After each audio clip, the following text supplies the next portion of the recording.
You know, like when I'm gonna actually tie in a little bit more what I was talking about in the other video. I put it in the comment section that the richer you are, you have the potential to be very, very poor. All right, and if you are very poor, you have the potential to be rich. It's just basically, I'm looking at it from a pendulum swing type of things. And the reason I even say this is because, like, for example, when I mentioned Joaquin El Chapo Guzman, which is basically the Mexican cartel guy, and then you have Pablo Escobar, you got guys from the Italian mafia and whatnot. You have to also look at it from this perspective.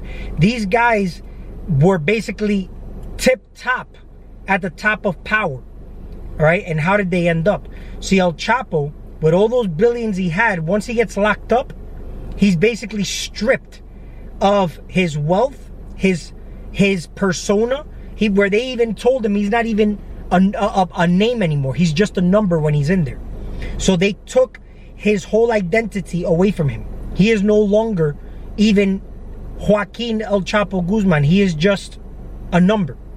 He has no visitations allowed. I mean, it's just basically completely stripped. He had a mustache. He had hair. They basically shaved his head down, took his mustache off. They basically stripped him of who and the idea of what made him El Chapo. Now you got guys like Pablo Escobar who got killed, right? But when you look at this perspective and point, we all say this could be a way out of this system that basically you would have to suffer, you know, doing time in jail. However, here's the thing though. You're under a certain law of the land here, like a certain way of doing things in this system, where it's like there's no cause of anything, but in a human realm, it's cause and effect, let's say. So I've mentioned this before, where you are basically, you're all serving life sentence, like a life sentence. This is why they say this is your life. You know, what do you do with your life and whatnot? But you're basically the god of this realm unless you interfere with the system. Now, the system is basically what I said is nothing but your own human body. Now, your own human body is also the mind, which is projecting the reality that you're existing within outside of yourself. And the more people you kill, right, you are basically doing this to yourself based on a realm where we are experiencing cause and effect, but also emotions and the way you think run the reality. Okay, now I've always kind of questioned this, that a guy with as much power as these individuals, how come they didn't utilize this power to go head to head with the government? But when you look at this, they did go head to head with their government, except there's other governments that will basically get involved to take this individual down that is not considered a country. You know what I'm saying? But they need to take this individual down before he gets too powerful, because it would challenge the integrity of the actual structure and the way the system is designed. Like, for example, El Chapo was basically like not looked at while he was doing all his, you know, illegal trafficking and whatnot. However, when he started to get too big, the government started to worry and ordered El Chapo not to build a laboratory in Malaysia, because this would expand his business astronomically, as you know, bigger than it already is. Now, he got so cocky and so arrogant that he said that he even recognized, he said, I'm so powerful now, I don't have to listen to these white people. And what he did is he built a laboratory in Malaysia anyway. Now he declared war against the government. Now, who decided to play the cat and who decided to play the mouse? You hear what I'm saying?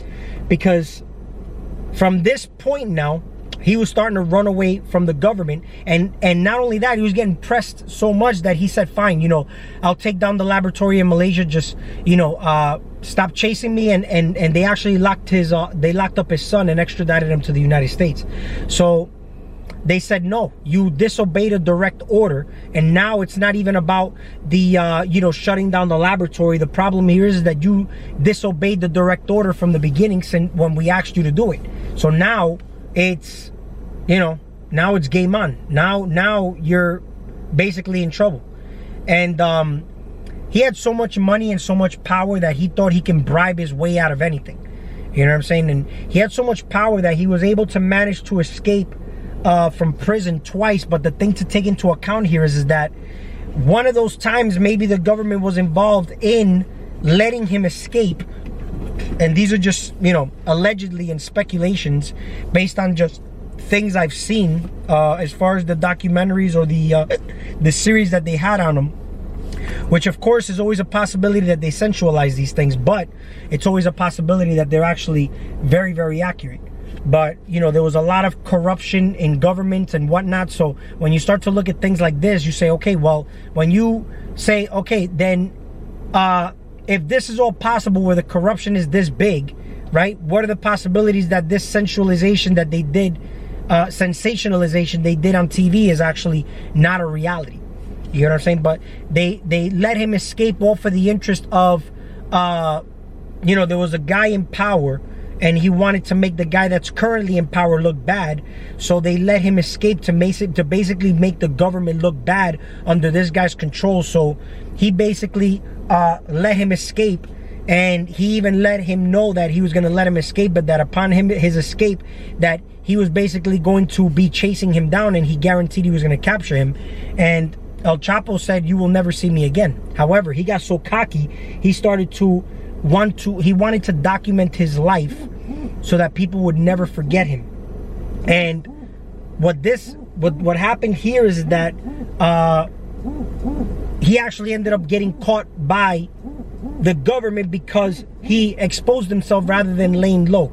He was always too into, before he did anything where he wasn't going to be able to see his family again, he had to take the risk and see his family at least one more time. So that was worth more to him than his actual freedom in that aspect, as far as attachments and what pulls on your heartstrings. All right, so there comes a moment in time where if you're living that lifestyle and you're going to be bad, it's to be really bad. Because the moment you're bad and you show some signs of good, that's your weak point. And if you're very good and you show some signs of bad, that's your weak point. So it's either you're very bad or very good, one or the other.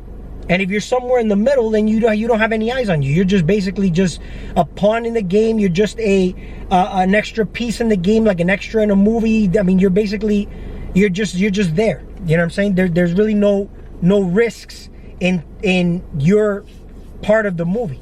You can go one way or the other, but it won't be too extreme, and even if you did go left-hand path or left ways in society, you would get locked up, but people wouldn't even know who the hell you are. You know what I'm saying? Like, you see how this guy El Chapo got locked up, but they made telenovelas out of him, they made movies out of him. The same thing with Pablo Escobar. Regardless if he didn't go to jail and he got killed, all right, they basically made movies out of him.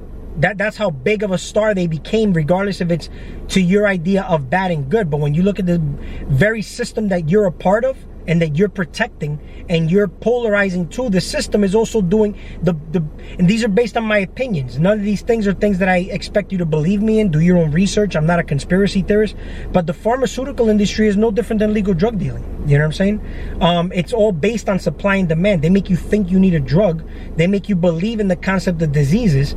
You go and buy into that reality. Then you need what they're selling you because of what you bought into, that now you're at the mercy of a government to basically cater to your withdrawal symptoms. So when you got guys like these narcs trafficking, cocaine, heroin, or whatever it may be, that's based on supply and demand. If people weren't buying it, they would be out of business. So it's all based on supply and demand. The more people buy, the more they traffic. It's just like, the way the system here works. There is really, the only reason that it's looked at like this is because science and spirituality is separated. So you're looked at as just a physical being, but you're never going to be looked at as something where you can neutralize your conditions with a harmonious frequency, or a frequency of you know, like, let's say, to cool things down or to heat things up if it's stagnant, or to cool things down if it's too hot, like inflammation and whatnot. You know, like, you got herbs in the garden, which the world you're in is actually built off love. It's a building frequency. So when you take these herbs and you have a certain knowledge of them, you use them to your advantage, right? But you're taught that a person of status has to have a lawn with grass, and that these weeds make your lawn look unaesthetically pleasing. So you go and buy what they're providing for you to control the lawn, which is called Monsanto's bullshit, to kill herbs that are medicinal for your body. You get what I'm saying? You're basically catered to with supermarkets and restaurants and whatnot, and you have no knowledge of how to grow your own food. You have no connection to the land, so you don't find a passion to even having one plant to grow, so you can see how it actually feels to grow a plant. It's no different than a mom having a baby. And this is kind of catering to the feminine aspect of yourself if you're a man, and same thing with a woman. You know what I'm saying? Because now you're nurturing and caring for plants. This determines that little heart rate frequency that you got. You get what I'm saying? And the more things that you are nurturing and caring for, believe it or not, you're an important piece in this game, because you're catering to a certain energy to begin with. If you're doing nothing, then there's always consequences and causes and effects to that, as far as your belief on what your humanity is, because there is no cause of anything. There's really nothing even going on out here. It's just experiences. Like, you can decide to have a good experience or a bad experience. This is on you. But if you knew that you're here to just have this experience to get to know your true power as a real God, and you fractalized yourself and you're observing all the pieces of yourself outside of yourself, then you're not going to come from a space of knocking the competition, because this is what narcs do. They basically go to war. This is called mafia wars, and that's just basically all jockeying for positions of power. Same thing, the government does that. People go to war with other countries, right, for you know, resources and power, right? But if you come from a space of true love, where you know that if you're abundant, everybody else is abundant, and everybody else can basically, it's basically like we would call trading, right? What we used to do once upon a time in history, if that ever even existed, right? History, because it's always ever a successions of now. I mean, you could even question if you were ever even born. You know, when you go into a dream, do you go into a dream being born as a baby and then have the experience? No, you just appear in that experience, and then all of a sudden you think it's real, and you're just in that experience, but you were never born in that experience. You were that when you went to bed and had a dream, right? And do you remember when you were born and when you were a baby here, right? And then people say that they remember when they were born, or before they were born, they were able to see these things. You're tapping into a frequency of a possibility of what these things are in that state, which is a birthing state, right? But does it mean that that was actually really you there in that process, right? So, you know, I'll make that in another video, because in this video, I basically wanted to tie into how, you know, taking risks. Let's say if you got a lot of money, big risk, big gambles, you can take a risk and make it big or lose everything, right? But if you're at the right mind state and you had the program and the memory of what your, let's say your the status you desire to be in, then it's easy to do that. Who is really ever in a godly state to begin with, to say that they know what they truly want, and it's actually beyond this humanity, where what you actually really want, right, would be unhuman-like and unimaginable, and you can't even fathom what it would be, because you wouldn't even know where to start, because you truly don't know what you are. You're just basically hardwired and rooted into this reality. So what you are trying to manifest, as far as saying, you know, in a godly state, is still catering to the system that you're in right now. Because I bet you, in order for you to say, I feel successful, you would have to actually have a certain amount of money to gauge your success, because that's the true symbol of power based on the collective belief. Same thing, like money can be used, same way that the symbol of Jesus Christ could be used, but it's misused when it's presented to you in a way that is not designed to be presented to you, and you buy into that idea of how it should be used. Then whoever the intellectual property that anthropomorphized that energy signature, you decide to misuse it, that power is going to that intellectual property. You get what I'm saying? It's like, it's no different than you going to a ball game and rooting for one team. You paid for a ticket, right? And you're putting all your heart and soul and energy into your team by screaming and rooting for your team, to the organizations and the CEO, it don't matter who wins. They win regardless of who wins and loses because they got money from both sides of the teams. You get what I'm saying? And not only that, something very important is the attention and the energy you put into it. That's the biggest currency on the planet. So what makes you think that right here with the illusion of power, this thing that they look at with narcs and whatnot, why do you think they make TV series out of these things? Because for one, it's attractive, right? Because it's negative energy, right? But it's also attractive in a sense where that power aspect is the measure of, it's the luxury, let's say. And you measure light with lux, right? Lux is the measurement of light, but it's the false light. And then we look for these things outside of us. We get attracted to that illusion of power, right? But an illusion of power, what is real true power, right? And if you had that true power, would you need to flash it, right? Would you need to, you see, El Chapo was from poor beginnings. So he felt the need that when he had that kind of money, he needed to, you know, let the world know how important he is and how powerful he is. That's why he didn't want to be forgotten, because he wanted to make sure that they made a movie on him. He was talking to Sean Penn, Kate del Castillo, which is basically a Mexican actress from the telenovelas. And when you look at this, this is basically still a form of insecurity. You hear what I'm saying? You could be powerful behind closed doors. See, the true people in power, you don't even know who they are. You think that the people in power are the elites that they show on TV, the Rothschilds and all these people. They're not the real people in power. The real people in power are the ones behind the curtains, the ones you will never see. You know what I'm saying? And that may not even be human. All right? That may not even be human. The man behind the curtain in The Wizard of Oz was running the show. But how much power did they have once they were discovered that they were running the show behind the curtains? That's why they remain behind the curtains. You know what I'm saying? That's why people who flash money, it's a symbol of insecurity. People who flash all this power, oh, I'm a great and powerful, the best magician on the planet. You know, are you really certain of your power? Are you secure in that power that you need to tell? I'd rather people recognize that in me than me have to actually tell people about it. You get what I'm saying? So there's always a possibility where even in that, people say the Most High. Even saying the Most High, there's still an infinite possibility in versions of that Most High. So how do you know what the Most High actually is? How do you know what the worst of the worst actually is? Or the best of the best? So, you know, when you look at what's the point of this whole existence, it's actually pointless and meaningless. In actuality, right, when we start to observe what is unseen in this planet and has great power, are viruses. Because you can't even observe a virus under a light microscope. You hear what I'm saying? And viruses are basically categorized as influenza, which is called influence from the stars. That's where that word influenza comes from, short for the flu. But in actuality, for these things to develop within you, they have to actually be a mind virus first. You would have to buy into the idea of that disease first. And I'm not a medical doctor. None of my stuff is backed up by medical claims or anything. These are just my opinions. So take them for what they are. And these are journals for myself. So none of this stuff is actually factual information. So don't buy into what I'm saying. Matter of fact, you shouldn't even be listening to anybody online. If anything, watch them for, you know, your own means and purposes. Take what you can and then poop the waste. Don't you think that just because one individual has followers that basically measures their influence? This world is full of retards. You know what I'm saying? And people who have a large following, and you see the type of people that are in their fucking reality, is insane. I mean, it's just full of dumbasses.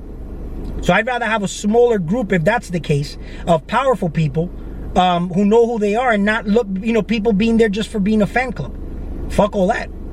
I'm not getting anything out of that. That's why one time after I presented, I asked an individual, what did you think of my information? I was kind of excited. And they come out and say, well, that's a lot to unpackage. I asked for the ingredients on a cake and you give me the whole cake and whatnot. They gave me some bullshit as example like that. And then they finished it off with saying that they think that I'm looking for validation upon asking that question.